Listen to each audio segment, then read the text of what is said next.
Welcome to the reading of Reclaim Yourself, Part 1, What I Thought I Wanted. Chapter 1, A Day in the Life of a Workaholic. As I hit the button on my phone to quiet the alarm, I can already feel the exhaustion overcome me. Like a wave of tiredness moving throughout my body, compounded by frustration. I didn't get enough sleep last night. And I know today will bring more of the same overwhelming to-do list, mommy actions, and non-stop work-related tasks with so much to do and not enough time. Since my phone is already in my hand, I check my emails. Maybe something came in the last 6 to 7 hours since I last checked. 6 to 7 hours of sleep, if I'm lucky. Most nights I stay up until 11 working, and the kids often wake me up in the middle of the night. As I begrudgingly roll out of bed, my mind is flooded with everything I need to do throughout the day. I'm careful not to wake the kids as I read emails, because then I will get irritated that I can't focus on the emails. I finally put my phone down to wake them and somehow carry myself and them to the breakfast counter.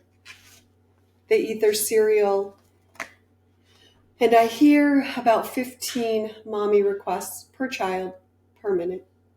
I want the blue cup, not the red cup. I said I want cereal, not toast.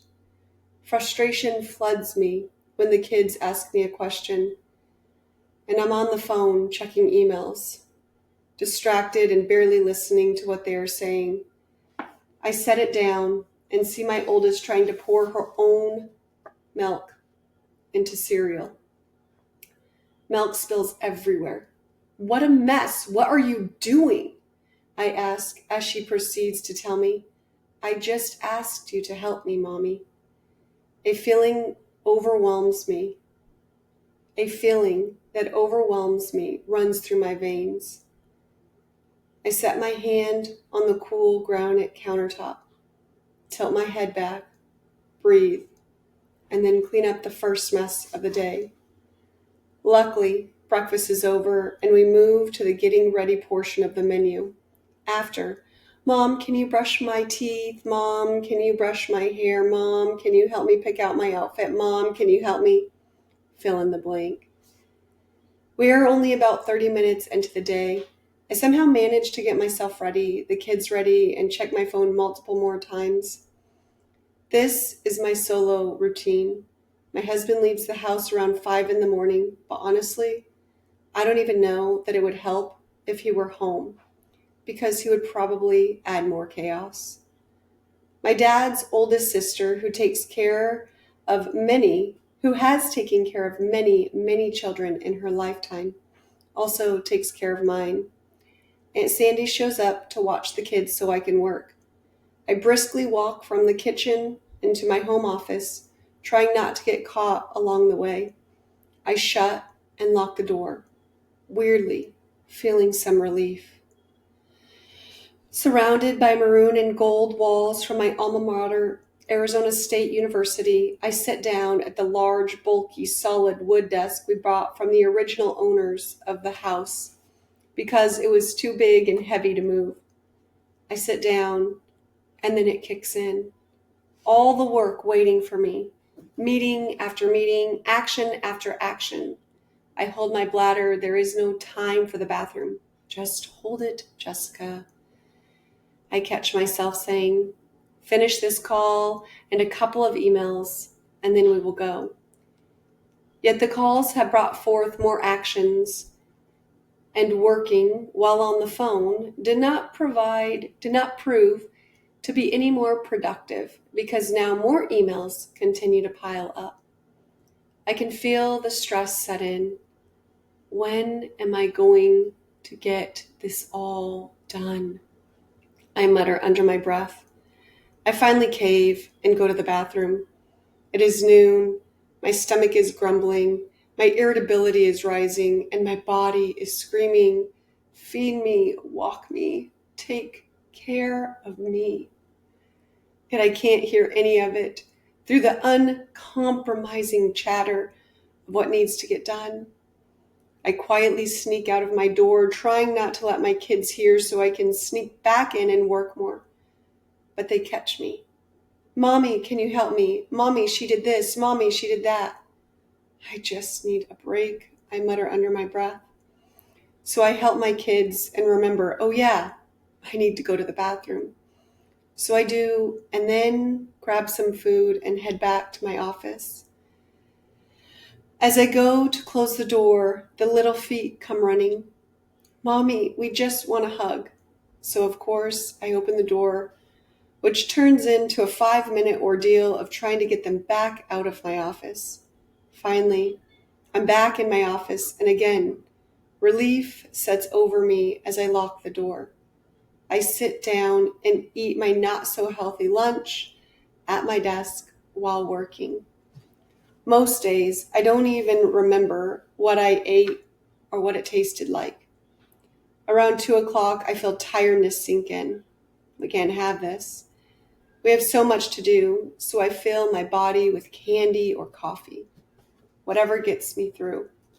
It works. I faintly hear my husband Wayne say to Aunt Sandy, is she ever going to come out of there?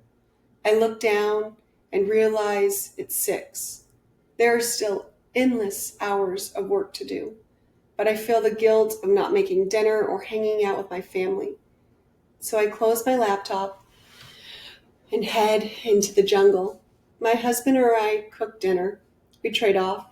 Honestly, if my kids didn't have to eat, I wouldn't cook. Cooking is not something I enjoy, maybe because I'm always interrupted. I reluctantly cook while Mommy do this, Mommy I need help, and Mommy she hurt me plays in the background on repeat. Dinner is played out with the kids intermittently eating while simultaneously asking me for something, which entails a wave of me up and down out of my chair to help them or get them something. Most nights, tag is the game of choice. Hide and seek is a close second. Tired, I typically only go for a couple rounds. It takes all the little brain power I have left to try to stay focused as the million actions, tasks, and to-dos run through my head. It's close to the dreaded bedtime routine. Somehow, I always seem to do it alone. I rush the kids through shower time, brush teeth time, reading time, and bedtime, because I know what awaits on the other side. No, not that. Work. As I lay down with the girls in bed, I feel my nervous system activated. I don't want to be lying here. I have so much to do. If I fall asleep, I won't be able to finish all I need to get done. I reluctantly lay with them until they fall asleep because it makes me feel less guilty as a working mom. But all that plays through my head are my work actions, which make me increasingly frustrated as I lay down, doing nothing. I sneak out and pass my husband in the living room as he watches a show on animals or hunting. It must be nice to get to do whatever you want, I say under my breath as I pass him. Feeling my blood boil, I keep walking to my office where I again feel relief. At 11, I shut down for the night and do a bedtime routine that matches the amount of love I have for myself. A 2-minute shower, a 30-second toothbrush, face lotion, and go to bed. I set my alarm and check my phone one last time just in case anything came through in the last 10 to 15 minutes. I lay down with thoughts swirling around my mind, all the things I didn't get done today, and what I needed to do tomorrow. At some point, when my mind is too exhausted to keep swirling, I fall asleep.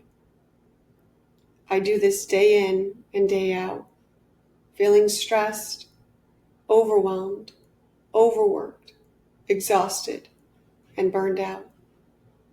All I want is a break. And that's the end of chapter 1. And I'll add that I got really teary-eyed there because as I look back, all my kids wanted was for me to love them and to lay with them. And as a workaholic, I couldn't even be present with them. I couldn't even enjoy the time with them because my mind, it was so full and so distant and so crowded and so overwhelmed. And my body, it was so tired. But it does get better. I promise.